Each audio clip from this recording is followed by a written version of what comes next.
The remote windswept expanse of Patagonia, a land of rugged mountains and vast uncharted wilderness at the southern tip of South America, whispers a legend as towering and enigmatic as the landscape itself. This is the legend of the Patagonian Giants, a tale that has captivated explorers and historians for years. It's a story that begins in the early 16th century, a time when the world was still a vast, mysterious place, and much of it remained unexplored by the European adventurers who sailed the seas in search of new lands. Our journey takes us back to the year 1520, aboard the ship of the famed explorer Ferdinand Magellan, as he navigated the treacherous waters at the edge of the known world. It was here, in this remote and alien landscape, that Magellan and his crew first reported encounters with beings of immense stature, the so-called Giants of Patagonia. These accounts, recorded in the journals of Antonio Pigafetta, Magellan's chronicler, describe towering figures that stood head and shoulders above the tallest of the crew, igniting a flame of curiosity that would burn for centuries. But what truth lies behind these tales? Were the Patagonian Giants merely a figment of the imagination, exaggerated through the lens of wonder and fear? Or did the explorers truly encounter a race of people whose physical stature challenged the very limits of human biology? Embark on this captivating expedition with us as we delve into the enigmatic world of the Patagonian Giants. In 1519, Ferdinand Magellan, a Portuguese explorer, embarked on a historic expedition that would mark a significant chapter in the age of exploration. Sponsored by the Kingdom of Spain, Magellan's fleet, consisting of 5 ships and over 250 men, set sail with the ambitious goal of finding a western sea route to the Spice Islands. This journey, significant for its exploration into uncharted territories, would lead to one of the most intriguing encounters in the age of exploration. As Magellan's fleet navigated through the Atlantic and around the southern tip of South America, they were venturing into largely unknown waters, driven by the promise of discovery and the allure of new lands. It was in the remote and rugged region of Patagonia, a land that was almost as mysterious as the sea itself, where Magellan and his crew experienced an encounter that would capture the imagination of generations to come. According to the chronicles of Antonio Pigafetta, Magellan's scribe, the crew came across an individual of remarkable stature on the shores of Patagonia. Pigafetta's accounts describe this individual as a giant, significantly taller than the average European man of that era. As Pigafetta wrote, "Departing thence as far as 49 degrees and a half in the Antarctic heavens, as we were in the winter, we entered into a port to pass the winter and remained there 2 whole months without ever seeing anybody. However, one day, without anyone expecting it, we saw a giant who was on the shore of the sea, quite naked, and was dancing and leaping and singing. And while singing, he put the sand and dust on his head. Our captain sent one of his men towards him, whom he charged to sing and leap like the other to reassure him and show him friendship. This he did, and immediately the sailor led this giant to a little island where the captain was waiting for him. And when he was before us, he began to be astonished and to be afraid, and he raised one finger on high, thinking that we came from heaven." According to the Chronicle of Pigafetta, the captain's initial encounter with the Patagonians was marked by a gesture of goodwill, as he presented one of the giants with gifts including 2 bells, a mirror, a comb, and a chaplet of beads. This giant, upon returning to shore with 4 armed escorts, prompted curiosity among his companions, who emerged to interact with the crew. The crew, fascinated, invited the giants to their ship, offering help with their burdens. The giants, carrying only their bows, were followed by their wives, who, though not as tall as the men, were still of considerable size and carried their goods. Pigafetta notes the women's distinct appearance, with long breasts and faces painted like the men, but modestly covered with small skins. The Patagonians demonstrated their hunting technique, using young animals as bait to lure larger ones, which they then killed with arrows from their hiding spots. The crew managed to bring 18 giants to hunt for them. The Patagonians, described as faster than horses and fiercely protective, displayed unique medical practices, such as swallowing arrows to induce vomiting and bleeding themselves for pain relief. Their cultural practices included painting their bodies and faces. These Patagonians were nomadic, living in animal skin huts and subsisting on raw meat and a sweet root named capac.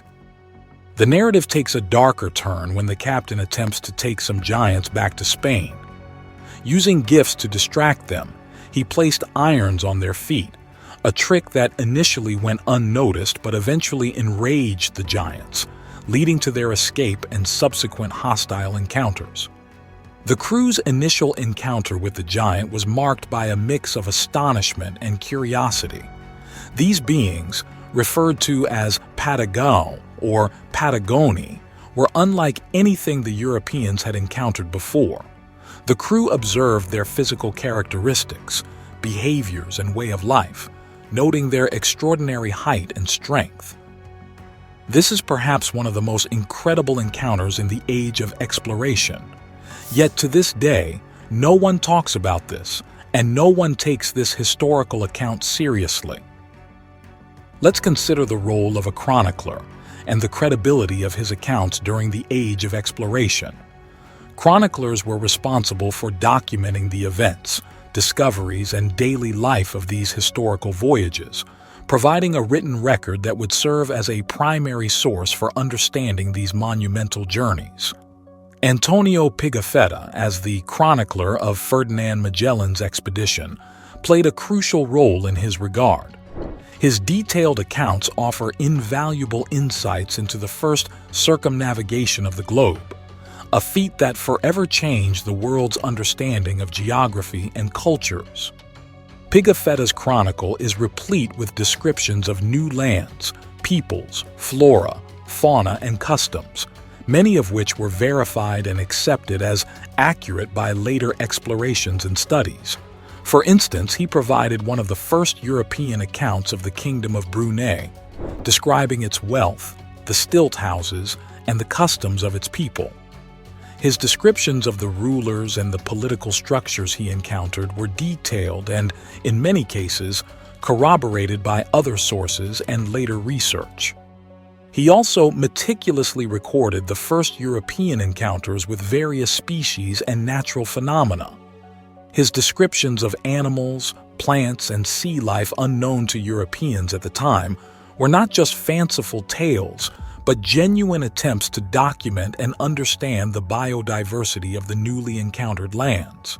For example, his account of the baluco, a large clam found in the Philippines, and the tamaraw, a small water buffalo from the same region, were among the first European descriptions of these species. Pigafetta didn't exaggerate or invent stories about any of these things. His detailed mapping of the journey, including the strait at the southern tip of South America, now bearing Magellan's name, was a significant contribution to the cartographic knowledge of the time. Given the accuracy and reliability of Pigafetta's accounts in these areas, it lends a degree of credibility to his descriptions of the Patagonian Giants. While it's important to approach these accounts with a critical eye, the fact that many of Pigafetta's observations were later validated suggests that his account of the Patagonian Giants cannot be dismissed outright. His chronicles stand as a fascinating piece of the puzzle in understanding the encounters and experiences of one of history's most significant voyages of discovery. As Magellan's historic voyage unfolded, culminating in the extraordinary achievement of circumnavigating the globe, the accounts of the Patagonian Giants captured the imagination of many. Remarkably, the phenomenon of encountering giants was not solely associated with Ferdinand Magellan's expedition. Historical records indicate that other explorers of the period had similar experiences. For example, in the 16th century, French explorer André Thevet detailed his experiences in South America, particularly in Brazil, where he claimed to have come across a race of giants. Thevet's accounts, noted for their vivid descriptions, portrayed these beings as not only tall but also possessing immense physical strength, leaving a profound impression on his crew and the readers of his accounts back in Europe. Thevet described these giants as noble savages, living in harmony with nature, yet their size and strength were unlike anything known in the Old World. Another explorer, Sir Walter Raleigh, in his expeditions to South America, particularly in the region of Guyana, also reported encounters with a tribe of giants. His accounts from the late 16th century, part of his broader narrative about the elusive El Dorado, included tales of these towering individuals, further fueling European imaginations about the wonders and terrors of the unexplored world. Raleigh's descriptions of these giants were not merely passing remarks but detailed observations, noting their formidable presence and the awe they inspired in his crew. Another notable figure, Hans Egede, known for his missionary work in Greenland, wrote about encountering extremely tall natives in the early 18th century. His lesser-known accounts contribute to the accounts of giants, suggesting that tales of giants were not confined to temperate zones, but were a phenomenon reported in various parts of the world. Egede's descriptions of these Greenlandic giants painted a picture of a robust and imposing people, whose physical stature was a source of both fascination and fear for the European explorers. Perhaps the most famous of all is the writings of Gaspar de Carvajal, a Spanish Dominican friar who accompanied Francisco de Orellana's expedition along the Amazon River in 1542. In his chronicles, Carvajal described encounters with tribes of very tall warriors along the riverbanks, some of whom he claimed were giants. Carvajal's detailed descriptions of these encounters include not only the physical stature of these individuals, but also their customs, attire, and interactions with the expedition, providing a rich source of historical information. The intriguing aspect of these accounts is their occurrence across different regions and among various explorers.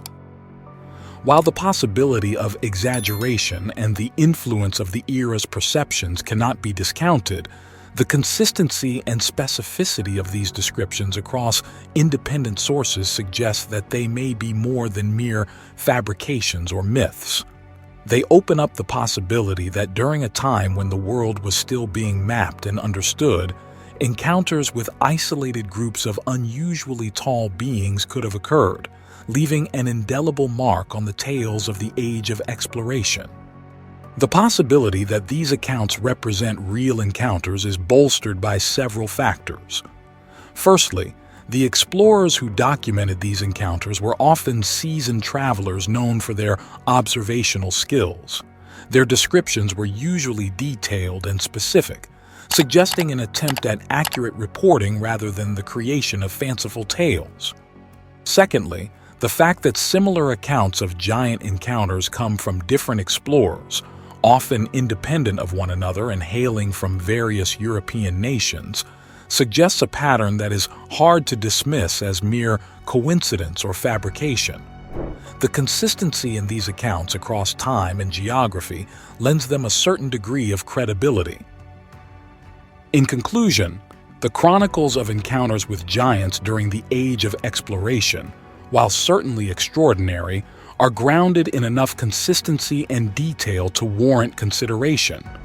They open up fascinating possibilities about the diversity of human populations in the past and challenge us to keep an open mind about the mysteries that history may yet hold.